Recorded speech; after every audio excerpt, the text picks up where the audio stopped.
So I've been kicking around and watching, kicking around the ideas and watching Casey Neistat, Gary Vee, some other people I watch on YouTube doing their vlog, hearing what they're saying, thinking, hey, I want their success, but what's the work?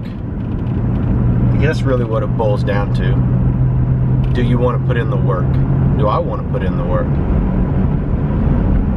And my wife, she's been kind enough to listen to me kind of say it out loud, and that's the way I've got to digest these things, layer them up in my head. And she made a comment to me. She said, you know,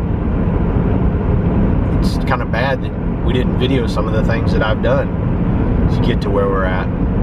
She said, so maybe you should tell your story. That's all right. So I threw you up on the dash, heading over to a customer's, and I'm just going to try to lay out bits and pieces of my story, and we're going to fill them in and see if you guys like it. If you do, great. If you don't, I'll take no offense. So, story goes, kind of all starts with the camera. This is a new camera to me, but my very first camera was the Sony Mavica, that big old crazy thing with the floppy drive that went in the side of it. I didn't have near enough money.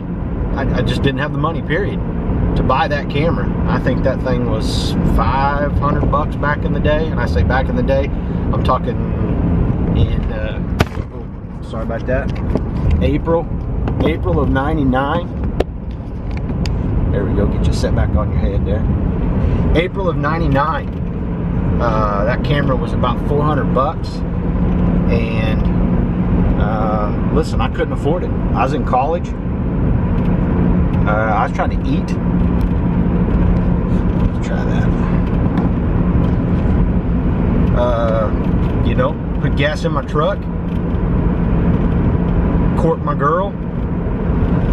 But guys were talking about eBay. And I say guys, I mean just one or two guys kind of in my circle. And we had a little bit of stuff laying around this rental house we were in. I was kind of just drawn towards mechanical things, and I went over to Walmart. I wrote a check for a Sony Mavica camera. I had the discs, I could afford those. Brought it home, charged it up, took pictures with it. I think I took, I don't know, 15, 20 pictures. I remember one thing that I sold, and not because it was a big ticket, it just kind of stuck in my head, was just some old erector set, one of the old metal ones. And I had the ability to look up, because I had an account on eBay, to look what things were selling for. So that data let me know a comp. In other words, my line in the sand, where I had to be behind to figure a profit on a deal. So I took my pictures, boxed the camera back up, took it back to Walmart. I wrote them a bad check. They could not have cashed that check and got their money. I don't like doing business like that. I don't do business like that now. Man, I lied to the people, because I took their stuff, I used it, I took it back. I'm not proud of it, but what happened was I sold those items I listed on eBay, believe it or not, for just a little over what I needed to buy that camera. So, you know, 2.5 weeks or so from the time I listed those items till I was paid out, I had the money. I went back to Walmart, bought that camera, kept that camera. That camera was the backbone of a lot of transactions through the years. A lot of transactions. So how that evolved was once me, myself particularly, and my roommates, which we were all mechanic guys. We were going to school to bend wrenches, 2- and 4-year programs. Plus we were bending wrenches at home. We were all gearheads. We couldn't afford anything we were doing, but we were doing it. We kind of turned it into this little scavenger hunt around this town that we were going to college at and surrounding areas. We literally drove around in our truck together, all three of us, just goofing, being goobers. You know, we maybe had 60 bucks in our pocket. That's about it. And we'd see an old motorcycle, an old moped, an old mini bike, just anything that we were really into, that we were willing to fight down and wrestle and get bloodied to either make it work or clean it up and present it in a way that was better than how it was sitting against the side of the house or back in the trees, so we could sell it on eBay. So we started banging them out, and it was kind of slow at first, but I became very interested and very aggressively going after this little business. And before you know it, we were pounding out some mopeds and pounding out some motorcycles and pounding out ATVs, and it was just kind of a commodity to us, you know, just to go find them, turn them and burn them, turn them and burn them, and make some money. Because all of us, once we started to make a little money, we wanted to make a little bit more money. So, you know, that was kind of the beginnings of me taking my desire to hunt and to kill and drag it home, you know, items and stuff. I as a kid, I had no money. I mean, no money. And I'd be looking through the big nickel at deals, and I was just looking for deals.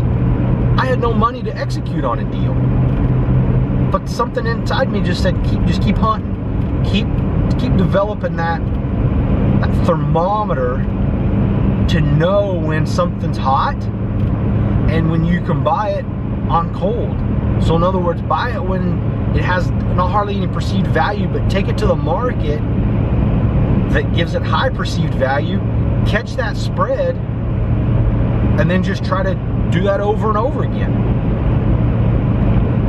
And so again, no money. Then I had no money to buy a camera. Then I had money to buy a camera, blew it all on the camera, and then I was just turning $50 deals, $60 deals. Then my deals got a little bigger over time, not fast, but over time. My roommates, they weren't near into it. They liked it, you know, they were part of it. We all had fun with it. But you know, if you'd ask those guys, they'd say, hey, Bill was crazy about it, and we enjoyed it. But Bill made a career of it, at least for years. So that's kind of the, you know, from the foundation up story. And I'll come back, I'll throw down some more, kind of from 99 till up through college, graduating college, and kind of where my hustle, you know, where that buy it and sell it evolved, and it got bigger, and it really actually put a stepping stone in my life to move me, you know, move me up, I guess you could say, spend the same amount of energy, but make a little better money.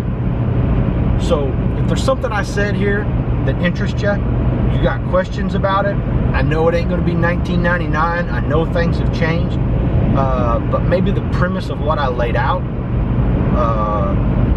got your wheels to turning, make you want to ask a question. Hit me with the questions, and let's get a conversation started. See if I can help you guys get you that stepping stone, that moment that moves you in just a way that sends you in a little different direction.